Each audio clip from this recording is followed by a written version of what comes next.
दोस्तों,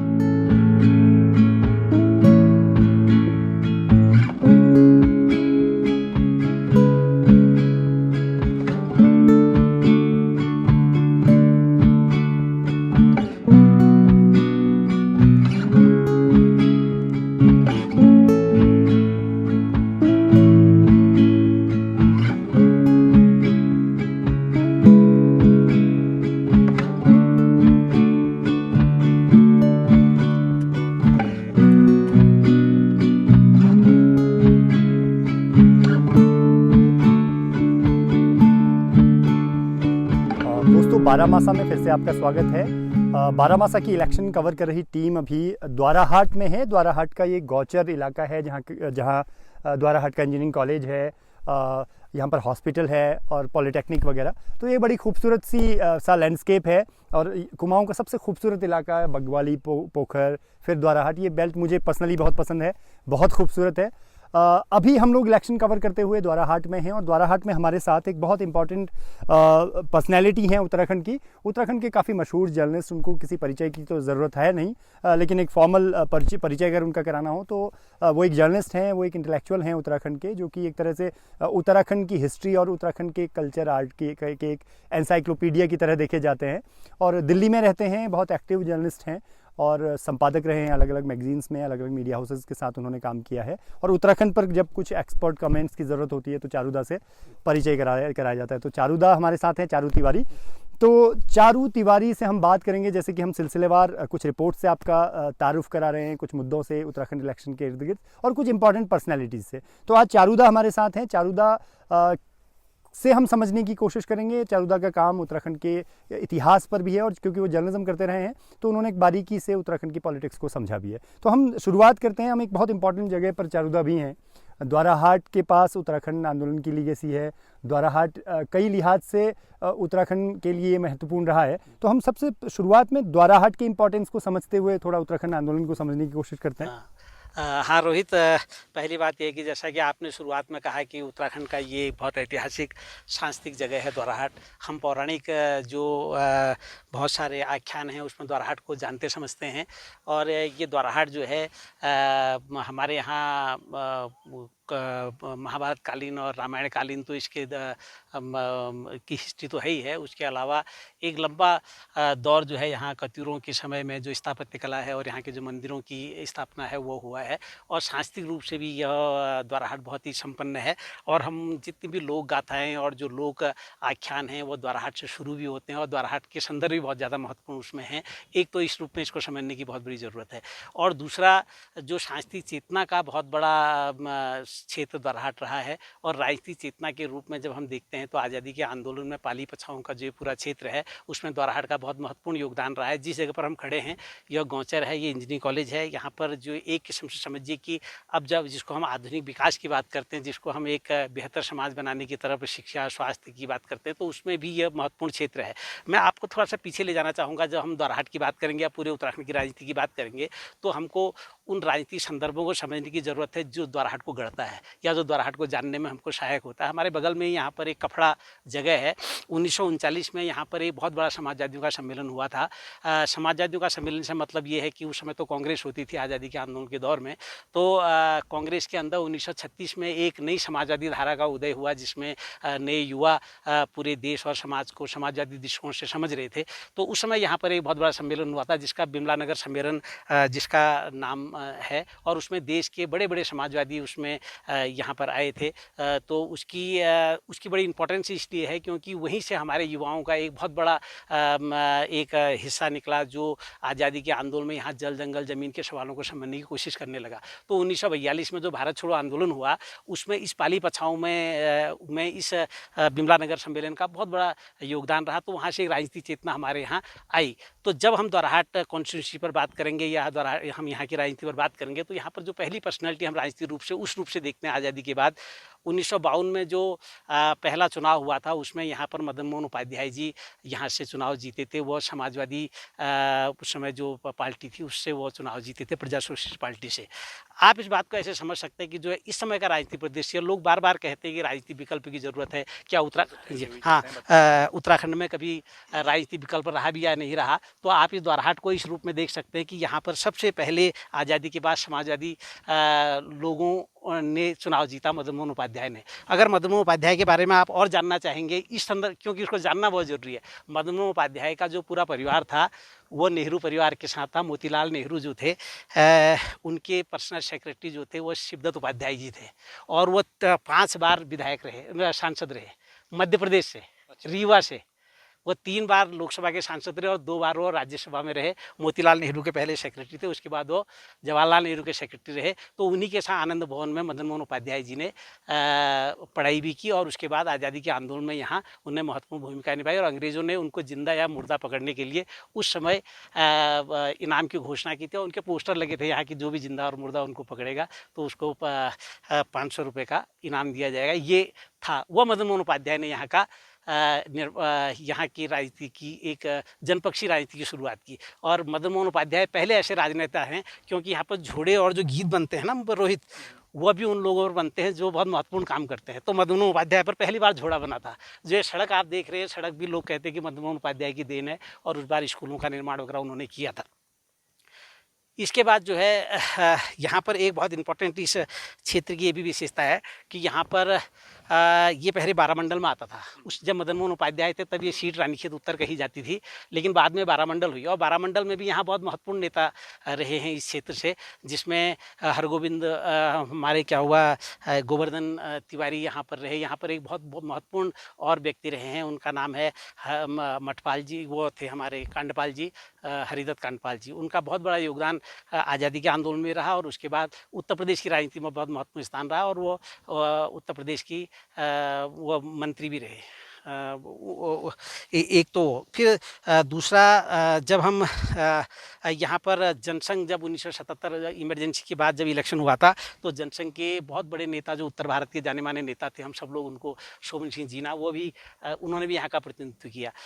अगर मैं बाकी लोगों को छोड़ दूँ तो फिर उसके बाद जब पहली विधानसभा का गठन हुआ था, तो उसमें पहला चुनाव जो है विपिन त्रिपाठी जो यहाँ के बड़े समाजवादी नेता थे, और उनका उत्तराखंड राज्य आंदोलन में बहुत महत्वपूर्ण योगदान रहा। जिस जगह पर हम खड़े हैं इस इंजीनियरिंग कॉलेज के लिए उन्होंने बड़ा मूवमेंट किया, और उन्हीं के नाम पर ये, हाँ उन्हीं के नाम पर इंजीनियरिंग कॉलेज है। और उससे पहले उन्होंने यहाँ पर जो डिग्री कॉलेज है उसके लिए बहुत बड़ा आंदोलन किया था। पॉलिटेक्निक जो है उसके लिए भी उन्होंने बड़ा मूवमेंट खड़ा किया। और द्वाराहाट का जो ये आज का द्वाराहाट आप देख रहे हैं, उसमें विपिन त्रिपाठी की एक बहुत महत्वपूर्ण भूमिका रही है। ये मैं तब बता रहा हूँ जब वो विधायक भी नहीं थे। वो तब विधायक नहीं थे, वो तब ब्लॉक प्रमुख भी नहीं थे। वो ब्लॉक प्रमुख 1988 में बने। जब 1988 में ब्लॉक प्रमुख बने, उससे पहले ये सारे काम वो कर चुके थे विपिन त्रिपाठी। इसलिए यहाँ पर विपिन त्रिपाठी उस सामाजिक धारा से हैं। मैं विपिन त्रिपाठी का जिक्र बार बार इसलिए कर रहा हूँ क्योंकि 1952 के जिस चुनाव का जिक्र मदन मोहन उपाध्याय की बात मैंने कही, जो जनपक्षी राजनीति के एक बहुत बड़े हमारे लिए आइकॉन हैं, उन्हीं की धारा को विपिन त्रिपाठी ने आगे बढ़ाया। और विपिन त्रिपाठी 2002 की पहली विधानसभा में यहाँ से चुने गए। और उसके बाद त्रिपाठी जी ने, क्योंकि वो उत्तराखंड राज्य की परिकल्पना को अपने ढंग से देखते थे, और जो उत्तराखंड क्रांति दल का जो पूरा वैचारिक धरातल है वो विपिन त्रिपाठी का तैयार किया हुआ है। और विपिन त्रिपाठी ने एक किस्म से उत्तराखंड क्रांति दल के वैचारिक पक्ष को बहुत मजबूत किया। एक तो हमने थोड़ा सा एक ब्रीफ इंट्रोडक्शन जो पॉलिटिकल हिस्ट्री है इस इलाके की उस पर बात की। तो जैसे जो सपना पूरा उत्तराखंड आंदोलन का रहा था, मैं थोड़ा सा समझना चाह रहा हूँ कि ये जो द्वाराहाट इलाका है, इसका उत्तराखंड आंदोलन में जो शुरुआती जो लीडरशिप है उसके एक बहुत इंपॉर्टेंट लीडर इधर से आते हैं, और उनका बड़ा जनाधार भी यहाँ पर था क्योंकि वो यहाँ से ब्लॉक प्रमुख भी रहे हैं, फिर विधायक भी रहे, और उनकी लोकप्रियता मतलब वो देखी जाती है। यहाँ का जो इंजीनियरिंग कॉलेज है उनके नाम पर है, विपिन त्रिपाठी। तो उत्तराखंड आंदोलन के एक बहुत ही बड़े सिग्नेचर विपिन त्रिपाठी का इलाका है। तो वो जो एस्पिरेशंस थी जो उत्तराखंड आंदोलन में उनके कूदने की और उत्तराखंड आंदोलन को एक तरह से इतना वजन देने की, तो वो वो कहाँ से आती है, वो उसकी हिस्ट्री क्या रही है, उस पर हम थोड़ा ब्रीफली बात करें कि ये इस भूगोल ने उस तरह का लीडर एक पैदा किया। हाँ, वो लीडर जैसा मैंने आपसे कहा कि एक तो जो पाली प्रथाओं की जो पुरानी राजनीतिक चेतना है वो विपिन त्रिपाठी या विपिन त्रिपाठी की धारा के साथ रही। और फिर उस 70 के दशक में जब पूरे उत्तराखंड के अंदर जल जंगल ज़मीन के आंदोलन तेज़ होने लगे, विशेषकर जंगलात कानून के खिलाफ जब पूरी बहस होने लगी और हमारे पूरे पहाड़ के जंगलों को बचाने के लिए हमारे संसाधनों पर स्थानीय लोगों को हक देने की बात आई, तो रोहित यहाँ पर एक बहुत बड़ा आंदोलन हुआ था। जब चिपको आंदोलन चल रहा था तो उस समय यहाँ पर यही द्वारहाट में ये वाला जो ये पहाड़ आपको सामने दिखाई दे रहा है, इसके पीछे एक सांचरी धार एक जंगल था जिसमें विपिन त्रिपाठी और उनके साथियों ने 40 दिन लगातार चिपको आंदोलन मूवमेंट चलाया और उसमें उत्तराखंड के तमाम जितने चिपको के बड़े नेता हैं वो इसमें शामिल रहे। तो यहाँ पूरा जो इलाका है उस सांचरी धार आंदोलन से उसको एक नई चेतना मिली। और उसके बाद उत्तराखंड राज्य आंदोलन जब 1989 में जब उत्तराखंड क्रांति दल बना तो विपिन त्रिपाठी चूँकि उसके संस्थापक तो नहीं थे, लेकिन वो कुछ दिन बाद उत्तराखंड क्रांति दल में शामिल हुए। तो जब से वो आए तो उसमें यहाँ पर एक मूवमेंट जो बहुत बड़ा चला इस क्षेत्र में। आज आप देखते हैं जो सड़कें बनी हैं, जो अस्पताल बने हैं, जो बड़े खेल के मैदान बने हैं, जल मिलन केंद्र बने हैं। एक बार क्या हुआ कि 1980 में जब वन अधिनियम आया तो उससे हमारे तमाम ये जगह जगह वन अधिनियम के कारण सड़कें रुक गई थी, विकास काम रुक गए थे। तो उस समय एक बहुत बड़ा आंदोलन चलाया था वन अधिनियम के खिलाफ उत्तराखंड क्रांति दल ने। तो उसका यही जो सामने ये दिखाई, इसके इस पहाड़ी के पीछे नौबाड़ा एक जगह है। तो नौबाड़ा में बहुत बड़ा आंदोलन चला था जिसमें बहुत लोगों की गिरफ्तारियां हुई और उससे वन अधिनियम आंदोलन में शिथिलता आई और एक नई नौजवान जो पीढ़ी थी वो उस आंदोलन से तपी और उससे निकली और उसने एक नई राजनीतिक चेतना के साथ खड़ा होना सीखा और उन्होंने ये समझा कि हम अपने हक हकूकों के लिए इस ढंग से लड़ सकते हैं। ये विपिन त्रिपाठी की चेतना थी और विपिन त्रिपाठी का रास्ता था और जो आज तक बना हुआ है। अच्छा, ये जो कॉन्स्टिट्यूंसी है द्वाराहाट की कॉन्स्टिट्यूंसी, क्योंकि हम विपिन त्रिपाठी की लिगेसी यहाँ पर है, हाँ। और यूकेडी जो कि एक तरह से सिमटती हुई पार्टी है हाँ, हमारे स्टेट में, हाँ। वो यहाँ पर अपना प्रेजेंस तब भी रखती है। हाँ। क्योंकि यहाँ से पहले विपिन त्रिपाठी यूकेडी के विधायक रहे, उसके बाद फिर अभी उनके बेटे पुष्पेश त्रिपाठी विधायक रहे और पिछली बार भी इलेक्शन लड़े थे। तो अभी भी उनका वो इलेक्शन में हैं, मैदान में हैं, और उन्होंने एक तरह का इस इलाके में एक बज है भी उनके नाम का। तो ये सारी चीज़ें मतलब इस कॉन्स्टिट्यूंसी के इर्द गिर्द हैं। तो इस प्रेजेंस का, यूकेडी का इतना सिकुड़ना, हम क्योंकि उत्तराखंड स्टेट के मूवमेंट के लंबे डिस्कशन में नहीं जाते हैं क्योंकि वो हमें मालूम है। द्वाराहाट सीट जैसी सीट्स में जहाँ की कुछ पावरफुल लीडर्स थे, यूकेडी जैसी क्षेत्रीय पार्टियां यहीं सिमट गई हैं। इसका क्या आपको, एक तो इसकी क्या वजह समझ में आती है, और क्षेत्रीय पार्टियों का ओवरऑल भी जो एक तरह का संकुचन हम देखते हैं ना, उसके पास जनाधार है और ना ही वो उसके पास अपना वोट बैंक बन पाता है वो। सबसे पहली दिक्कत तो ये है कि उत्तराखंड क्रांति दल के साथ शुरुआत से वो दिक्कत रही है और वो बार बार जो ये वोट की राजनीति है उसमें और ज़्यादा दिखाई देने लगती है। पहली बात यह है कि उत्तराखंड क्रांति दल ने कभी भी अपनी पार्टी को संगठनात्मक रूप से खड़ा करने की कोशिश नहीं की। और दूसरा जो है जो उनका विचार है, जो उत्तराखंड राज्य की उनकी परिकल्पना है, जबकि उसको बहुत बेहतर ढंग से वो 1992 में रख चुके थे बागेश्वर में, और उन्होंने बहुत अच्छा ब्लूप्रिंट तैयार किया था जिसमें उन्होंने कहा था कि हमारी जंगल कैसे होंगे, हमारी नदियों पर अधिकार कैसे होंगे, लोगों को रोजगार कैसे मिलेगा। यहाँ तक कि उन्होंने ये कहा था कि ज़मीनों के सवाल आज भू कानून को लेकर नए लोग उठा रहे हैं, वो उन्होंने संविधान के अनुच्छेद 371 की बात भी तब कर दी थी। लेकिन सबसे बड़ी प्रॉब्लम उत्तराखंड क्रांति दल के साथ ये रही कि उन्होंने कभी भी संगठनात्मक रूप से और वैचारिक रूप से अपने को उस ढंग से तैयार नहीं किया कि लोग उनके साथ एक विचार के साथ जुड़ सकें। और अभी भी जो आपने देखा होगा, काशी सिंह ऐरी जब 4 बार विधायक रहे, 3 बार उत्तर प्रदेश में, 1 बार उत्तराखंड में, और जब 89 का इलेक्शन हुआ था, जो सवाल आपने किया उसको मैं बताना चाहता हूँ। 89 के इलेक्शन में 19 विधानसभा सीटें पर्वतीय होती थी हमारे उत्तर प्रदेश में, तो उसमें उत्तराखंड क्रांति दल 11 सीटों में नेक टू नेक फाइट में रहा था और काशी सिंह ऐरी और जसवंत सिंह बिष्ट चुनाव जीते थे।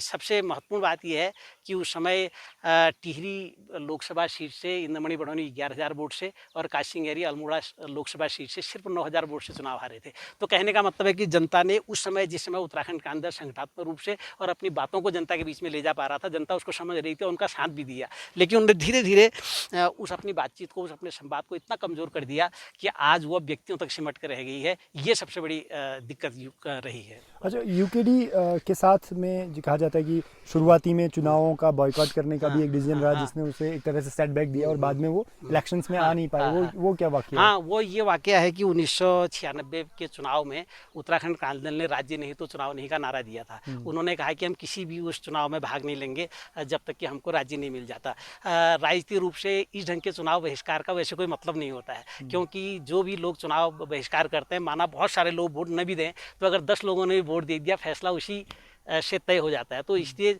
बजाय चुनाव बहिष्कार करने के, उस समय एक राजनीतिक गलती उत्तराखंड क्रांति दल की रही। अगर चुनाव बहिष्कार के बजाय उस पूरे आंदोलन जिसको 94 के अंदर वो लीड कर रहे थे, उसको अगर वो राजनीति में तब्दील करते तो शायद इनकी राजनीतिक तस्वीर आज दूसरी होती। ये गलती तो उसमें रही है। अच्छा, ये एक उत्तराखंड क्रांति दल पर हमने बात की। हाँ। एक और चीज़ बताई जाती है, क्योंकि अब हमारी बहस इसी तरफ जा रही है। अभी हम चर्चा उत्तराखंड क्रांति दल, और उसी बहाने फिर क्योंकि दूसरे क्षेत्रीय दल अभी इस तरह की अपनी इलेक्टोरल इंपॉर्टेंस नहीं रखते, तो माना हमसे वो छूट भी जाए। तो यूकेडी जो है, यूकेडी के बारे में एक और फैक्टर कहा जाता है कि जब उत्तराखंड आंदोलन जब अपने उभार में था, ठीक उसी समय में देश में राम मंदिर आंदोलन चल रहा था। इसका भी एक कनेक्शन देखा जाता है कि जो एक तरह से यूकेडी का जो इलेक्टोरल जो वोट बैंक बनता बाद में, या जो उसका जनाधार बनता, वो एक तरह से बीजेपी या आरएसएस के उस आंदोलन से काफ़ी प्रभावित था, तो उस तरफ चला गया। तो ये इसका भी क्या असर है उत्तराखंड क्रांति दल के ह्रास में? नहीं, इसका एक दूसरा असर है। इसका ऐसा है कि उत्तराखंड क्रांति दल ने, सबसे पहली बात यह है कि वो या तो इस बात को समझ नहीं पाए, या वो अपने को आंदोलनकारी स्वरूप में ही रखना चाहते थे। लेकिन 1989 में 79 में जब उत्तराखंड क्रांति दल की स्थापना हुई थी, तो वह विशुद्ध एक क्षेत्रीय राजनीतिक पार्टी के रूप में हुई थी। और उन्होंने ये भी कहा था कि उनका जो पहला प्रस्ताव है, उन्होंने कहा था कि हम इस देश के शीर्ष पर एक ऐसा राज्य बनाना चाहते हैं जिसकी अपने ढंग की नीतियाँ हों, और वो हम उस बेहतरी के लिए लोगों को, यहाँ के संसाधनों को उनका हक देना चाहते हैं, ताकि वो अपनी आर्थिकी को अपने स्थानीय संसाधनों से मजबूत कर सके।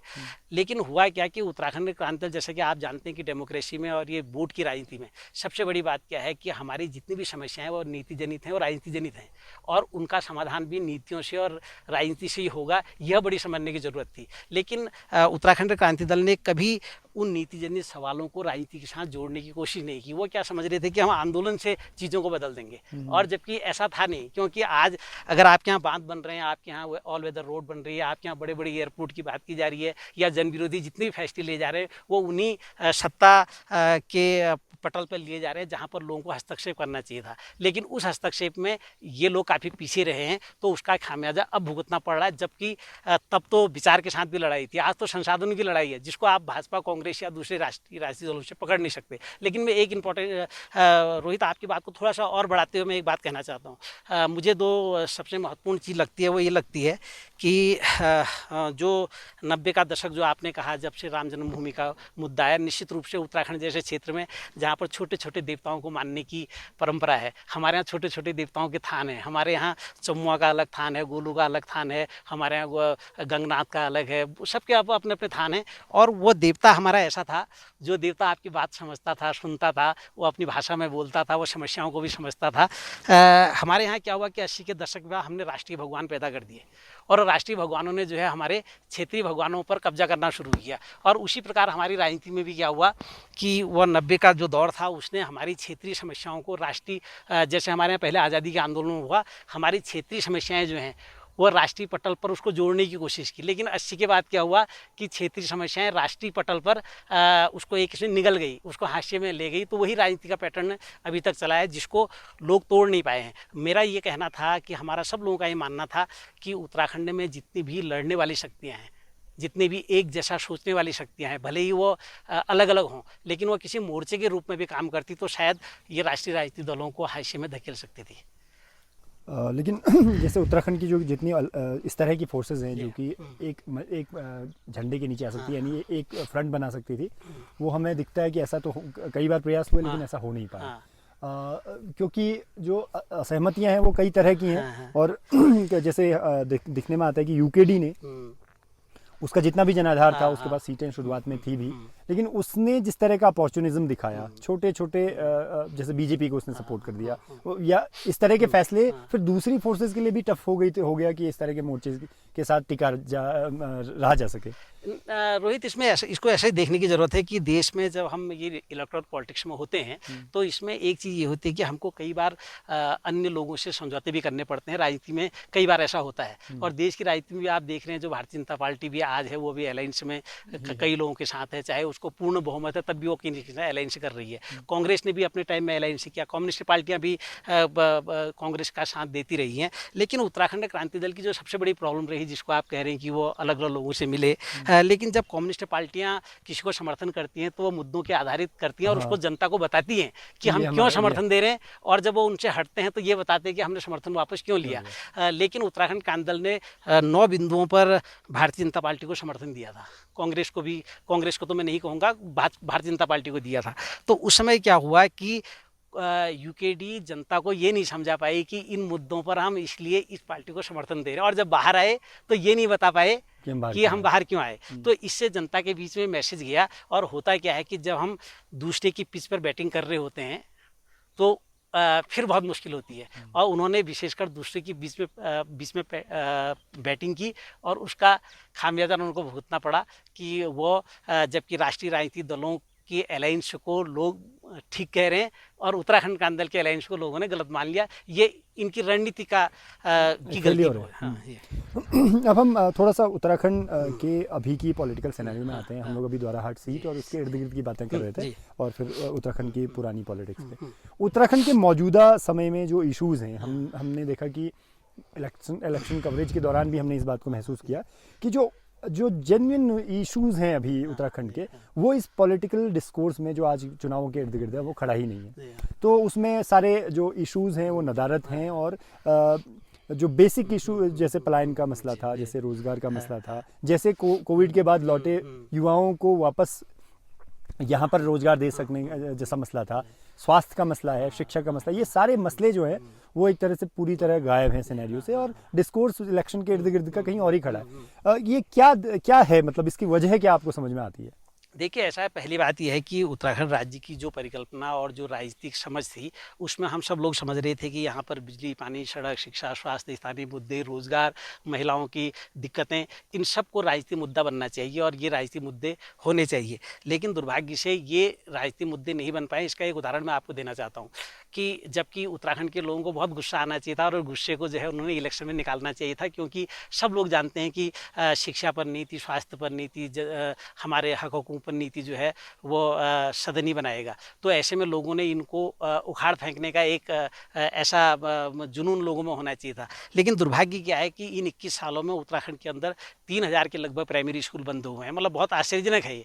और उसके अलावा हमारे यहाँ जो पॉलिटेक्निक बच्चों के लिए बने थे, जो ITI बनी थी, वो स्वरोजगार कर सकते थे, या वो अपना कहीं जाके तकनीकी शिक्षा प्राप्त करके रोजगार प्राप्त कर सकते थे। लेकिन दुर्भाग्य से इन 21 सालों में 20 पॉलिटेक्निक बंद हुए हैं उत्तराखंड के अंदर, और 31 ITI बंद हुए हैं, और अभी जो हमारे यहाँ इंटर कॉलेज है उनको बंद करने की लिस्ट भी सरकार ने बनाई है। और आपने देखा होगा स्वास्थ्य में तो हालत ये होगी कि हम सब लोगों को इस बात पर शर्मिंदगी महसूस होनी चाहिए कि हमारे यहाँ 21 साल के उत्तराखंड में महिलाएं प्रसव पीड़ा से सड़क पर मर रही हैं। मरना तो अलग है, सड़क पर मर रही हैं। तो ये बहुत अमानवीय भी है, और हमारा मानवीय संवेदनाओं के गिरने की हद भी है, और राजनीति में इन सवालों को ना आना उससे भी ज़्यादा दुर्भाग्यपूर्ण है। एक अब जैसे मैंने पिछले कुछ दौर में एक चीज़ नोटिस की है, आपने भी शायद ऑब्जर्व की होगी, जब उत्तराखंड के बारे में बात हो रही होती है तो उत्तराखंड में जब भी किसी तरह के मॉडल या बड़े, जैसे हम गैरसैंण के सवाल को ले लें, या फिर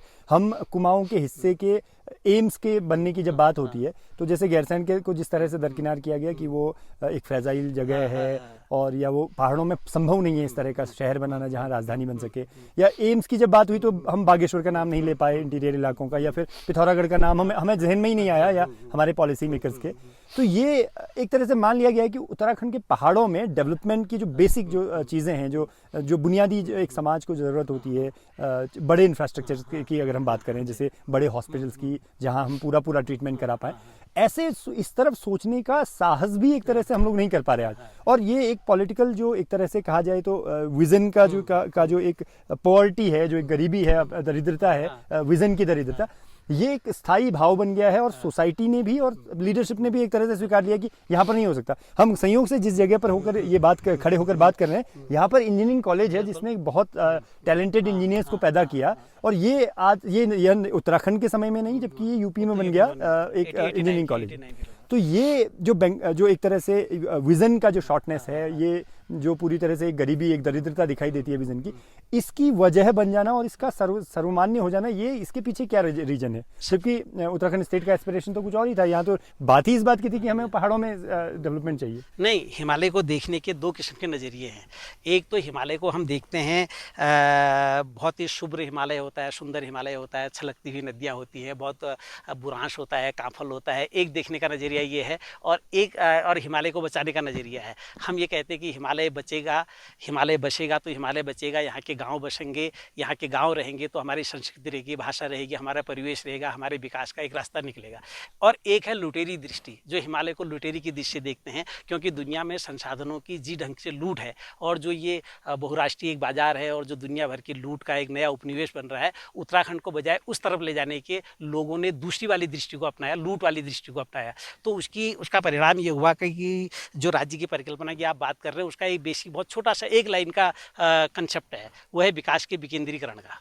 और विकास के विकेंद्रीकरण की ज़रूरत उत्तराखंड में इसलिए बहुत ज़रूरी है क्योंकि यहाँ की जो विषम भौगोलिक परिस्थिति और यहाँ के संसाधनों का जो सही उपयोग है, वो विकेंद्रीकरण के दर्शन से ही हो सकता था, केंद्रीकरण से नहीं हो सकता था। लेकिन हमारे यहाँ क्या हुआ कि इन जो उत्तराखंड राज्य की परिकल्पना के आधार पर जिस विकास की हम बात कर रहे थे, जो गैरसैंण की आपने बात की, मैं एक उदाहरण आपको देना चाहूँगा कि हमारे यहाँ एक सुसंगठित जो शासन, जैसे आपने भी कहा कि शहर क्यों नहीं बन सकते वाले पर आप आ रहे थे, तो हमारे यहाँ क्या है कि हमारे यहाँ जो पहला सुसंगठित शासन हुआ था वो कत्यूरों का था। और उसके बाद यहाँ चंद आए, उसके बाद हमारे यहाँ गोरखे आए। गोरखे तो आए और चले गए, उन्होंने उस ढंग से शासन भी नहीं किया। उसके बाद हमारे यहाँ अंग्रेज आए और उसके बाद हमारे यहाँ कांग्रेस आई, उसके बाद भाजपा आई। लेकिन मैं ये कह रहा हूँ कि इस पूरे दौर में अगर आप देखें तो कत्यूरों ने एक शहर बसाया जिसको हम जोशीमठ के नाम से जानते हैं। फिर उनके बाद वो हमारे यहाँ आए, कत्यूर में आए तो कत्यूर में बैजनाथ बसा। उसके बाद जब चंद आए तो चंदों ने हमारे यहाँ अल्मोड़ा से पहले उन्होंने काली कुमाऊं में चंपावत को बसाया, उसके बाद उन्होंने अल्मोड़ा को बसाया। हमारे यहाँ रुद्रपुर जो शहर है वो भी रुद्रदेव ने बसाया। तो इस प्रकार से बहुत सारे शहरों का निर्माण उस समय भी होना शुरू हुआ। जहाँ जहाँ ये बने उससे विकास के विकेंद्रीकरण का एक रास्ता भी निकला और नई नई चीज़ें डेवलप भी होने लगी। अंग्रेज जब आए तो अंग्रेज़ों ने भी हमारे यहाँ अलग अलग शहरों का निर्माण किया। अंग्रेज़ों ने हमारे यहाँ रानीखेत बसाया, नैनीताल बसाया, मसूरी बसाया, लैंसडाउन बसाया और उन्होंने देहरादून का भी विकास किया। लेकिन उत्तराखंड राज्य की परिकल्पना या पहाड़ की जब हम बात कर रहे थे तो हमारे यहाँ एक बहुत ही ऐतिहासिक शहर था जिसको हम टिहरी के नाम से जानते हैं। हमारे यहाँ कोई नया शहर तब से नहीं बना अंग्रेज़ों के जाने के बाद, बनना तो दूर की बात है, बल्कि हम उन जो हेरिटेज है उसको भी बचाने में कामयाब नहीं हो पाए। लेकिन एक शहर बना जिसको हम नया टिहरी के नाम से जानते हैं, वो अभी हमारे ऐतिहासिक सांस्कृतिक शहर को डुबा के बनाया गया। तो इस प्रकार से गैरसैंण को की परिकल्पना विकास के विकेंद्रीकरण की थी और उस शहर को पहाड़ी शिल्प के एक शहर के रूप में विकसित कर विश्व के अंदर एक नए शहर को बसाने की बात है। और यही परिकल्पना जो है उत्तराखंड क्रांति दल ने 1992 में की थी। और जो आज़ादी के आंदोलन के बड़े योद्धा थे वीर चंद सिंह गढ़वाली, जो पेशावर विद्रोह के बड़े नायक रहे, उनके नाम पर चंद्रनगर नाम से उसको रखने की भी परिकल्पना थी। ये बड़ी परिकल्पना थी। अगर ये होती तो निश्चित रूप से हम पहाड़ी शहर के एक शिल्प के रूप में उसको बसा के विकास के विकेंद्रीकरण के शहर के रूप में अगर स्थापित करके वो राजधानी की बात करते तो मुझे लगता है कि वो ज़्यादा सही रास्ता था। आज भी अगर गैरसैंण की राजधानी बनती है, मैं बार बार इस बात को कहता रहा हूँ कि गैरसैंण राजधानी बनना उत्तराखंड की समस्याओं का समाधान नहीं है, बल्कि गैरसैंण के आलोक में उत्तराखंड के सवालों को विकास के विकेंद्रीकरण के साथ समझकर एक पहाड़ की राजधानी पहाड़ में होने के संकल्प के साथ आगे बढ़ें, तब हम उस राज्य की परिकल्पना और उस राजधानी की परिकल्पना को साकार कर सकते हैं। अच्छा, ये अभी हम गैरसैंण पे बात कर रहे हैं तो एक और प्रश्न लेते हुए चलते हैं कि गैरसैंण पर अभी जैसे पिछले कुछ समय से एक वहाँ पे विधानसभा का भवन बना लिया गया है और ग्रीष्मकालीन सत्र की बात चल रही है और दोनों पार्टियां उसको एक तरह से उसमें माइलेज लेने की कोशिश करते हैं। पहले कांग्रेस ने लिया, फिर अब बीजेपी कोशिश कर रही है और एक तरह से अभी कांग्रेस ने भी दावा किया कि हम लोग गैरसैंण को लेकर आएंगे, बीजेपी का भी सेम टोन रहता है। तो ये जो पॉलिटिकल पार्टीज के बीच में गैरसैंण उछल रहा है फुटबॉल की तरह, ये कब तक चलने वाला है? ना, ये गैरसैंण तो इसलिए उछल रहा है ना, पहली बात ये है कि उत्तराखंड राज्य की जब बात हो रही थी ना, तो कांग्रेस तो कहती थी सबसे पहले कि इसको एक हिल काउंसिल बनाया जाए। वो तब कहती थी जब राज्य आंदोलन बहुत तेज चल गया, लेकिन जब बहुत ज़्यादा आंदोलन चला तो उन्होंने कहा इसको केंद्र शासित होना चाहिए।